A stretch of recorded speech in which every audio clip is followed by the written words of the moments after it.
Si estudiaste la escuela primaria en México en la década del 90, probablemente hayas tenido ese bello libro de geografía, con una pintura en la portada, la imagen de un tren a toda velocidad, tomando una curva en un paisaje montañoso. Siendo un niño, me asombraba particularmente la calidad de los elementos vegetales en el camino de la máquina, el cuidadoso equilibrio de color entre los diferentes planos y esa extraordinaria sensación de movimiento que agitaba la composición. Dentro podías encontrar que esa bella pintura se trataba de Cañada de Metlac o Escitlaltépetl, pintado por José María Velasco en 1881, si bien la mayoría no llegábamos tan lejos. Sin embargo, esa imagen se grabó a fuego en la mente de cientos, si no miles de mexicanos, que sin saberlo de esa forma, reconocían a uno de los grandes pintores de todos los tiempos. Hoy, en Detrás del Arte, ¿qué hay detrás de José María Velasco?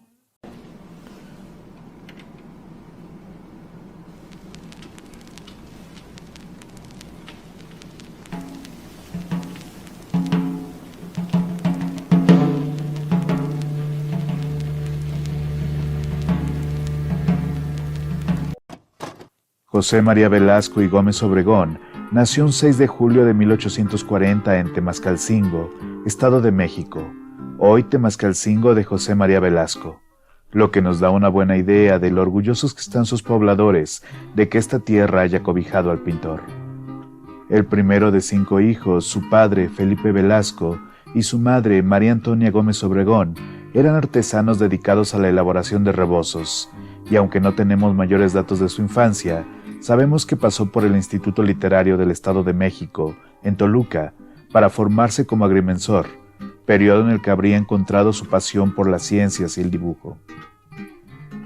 Hay que mencionar que toda la región se halla surcada por una cadena montañosa de la que se destacan los famosos volcanes, el Popocatépetl y el Iztaccíhuatl, los cuales custodian el Valle de México, creando un entorno que se quedaría grabado en la retina del futuro artista.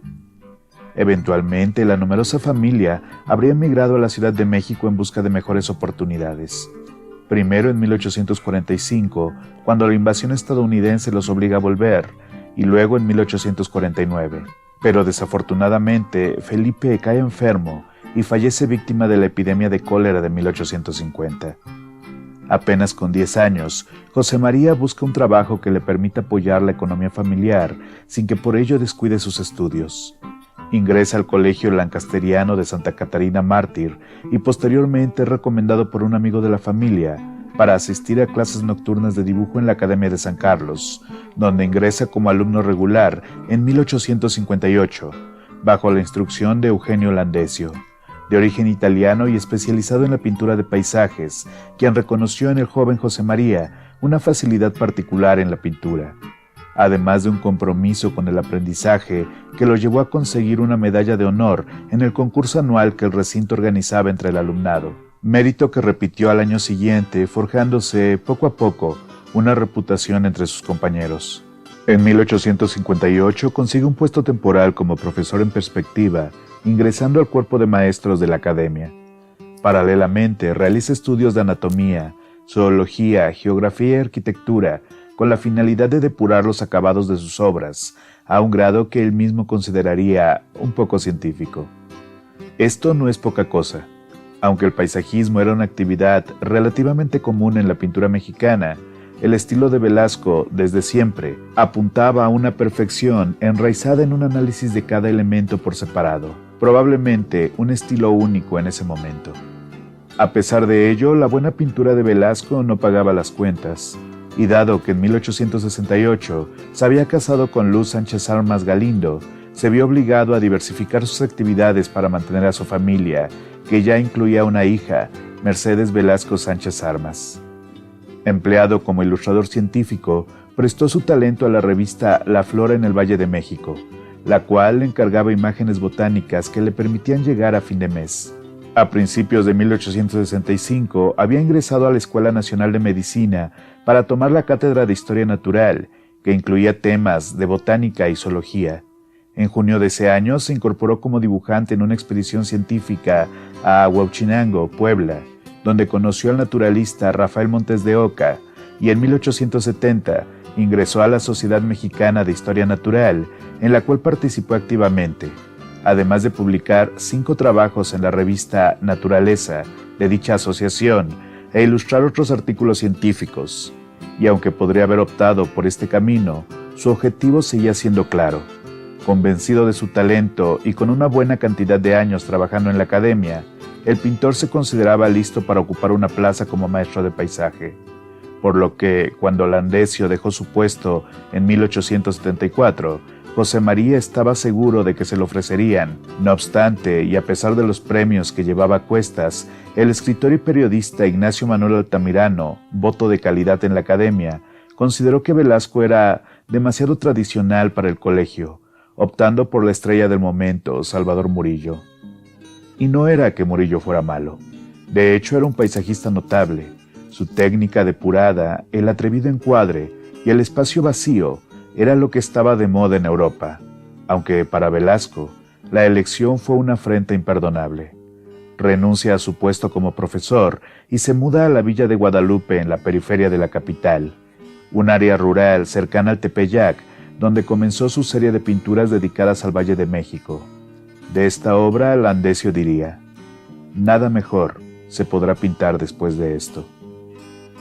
Entre 1874 y 1875, su obra se exhibe en la Exposición Internacional de Filadelfia, cosechando una excelente recepción entre los norteamericanos, familiarizados con el paisaje por la escuela del río Hudson.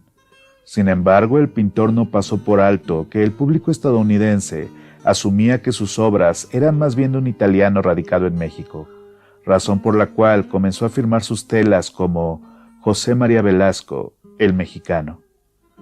Poco a poco, esta nota resultó superflua a medida que su estilo se depuraba. Si bien, influenciado por Landesio en un principio, la atención del paisaje local, los colores tradicionales, la amplitud del horizonte y el detalle inesperado se volvieron característicos de su pintura, llevándola a una experiencia muy distinta a lo que se acostumbraba de las escuelas europeas o estadounidenses. Los paisajes que logren su madurez no están dedicados a la magnificencia de la naturaleza, no la niega, pero el acento está en los pequeños detalles que la vuelven local, el rastro humano que dimensiona el espacio, el pequeño camino que lleva un poblado en la distancia, la escena costumbrista de las personas de los pueblos haciendo su vida diaria, el descanso en medio de la jornada constante, una pintura que desborda cariño y admiración por sus motivos, de la mano de una compleja ingeniería de la composición pictórica. En 1888 es comisionado por el gobierno mexicano para encabezar la delegación de México en Francia para la Exposición Universal de París, por lo que selecciona 68 obras para el pabellón mexicano. De esta etapa tenemos las cartas que se envía con su esposa, donde le cuenta la experiencia parisina, aunque con cierta mordacidad le asegura: «Los franceses se han sorprendido de ver que en México se pueda pintar estas obras que juzgan de bastante mérito. Mis cuadros han gustado, todos los elogian y les llaman la atención. Ayer he recibido la condecoración de Caballero de la Legión de Honor». Conoce la pintura impresionista que no desprecia, pero tampoco adhiere a ella, decantándose por el estudio de los autores de los siglos XVII y XVIII, para lo que viaja a Italia, Alemania y España, visitando museos y galerías, asimilando los estilos, aunque en sus cartas menciona repetidamente su deseo de volver a México, puesto que extrañaba profundamente a su familia. Al volver de su viaje, la Academia de San Carlos se retractaría de su decisión, pidiéndole que imparta la materia de paisaje. Tal vez un poco de malinchismo decimonónico, aunque eso de mostrar su obra por el mundo tenía su encanto. En 1893 participa en la Exposición Mundial de Chicago y comienza a planear una estancia en diversos países para asimilar nuevas técnicas. Expone primero en Madrid y después viaja a Estados Unidos para visitar Nueva Orleans y otra vez Chicago, desde donde escribe a su esposa: «No conozco el cielo de aquí, siempre está nublado y con lluvia, el aire helado es lo peor, y la comida americana es insoportable». En 1902, poco después de ser condecorado por el gobierno austriaco, sufre un ataque al corazón, pero se recupera para retomar los pinceles, aunque deja su cátedra en la academia para dedicarse únicamente a la producción pictórica. Debilitado, comienza a trabajar casi exclusivamente en su domicilio, en la villa de Guadalupe, donde realiza numerosas obras a lo largo de otros 10 años, antes de que la muerte lo sorprenda sentado frente al lienzo. Según testigos, el maestro reposaba, como dormido, con el pincel aún sujeto en la mano.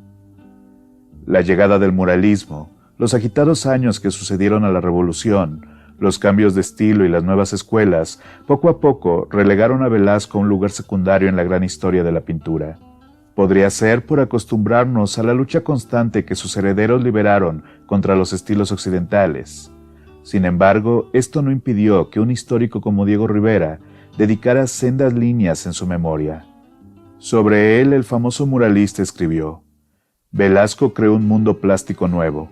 Si la pintura es color, y si el pintor es aquel que se expresa por medio del color, entonces José María Velasco será, y lo es, señor por su propia grandeza de creador, el pintor por excelencia, con quien la pintura moderna aún no alcanza a tener conexión.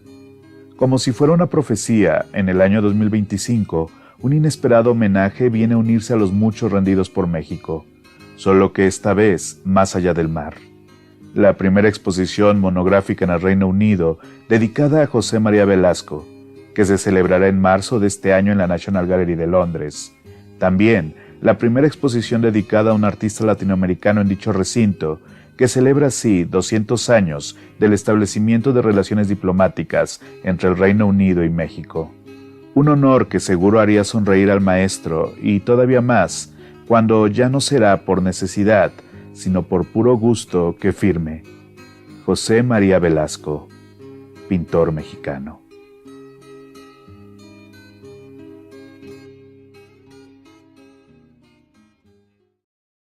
Pues esto ha sido Detrás del Arte. Le agradezco mucho a nuestros patrons, a los miembros del canal. Les recuerdo que si les gusta el contenido que hacemos en este espacio, nos pueden apoyar con un like, con un super gracias o con un super chat en las transmisiones en vivo.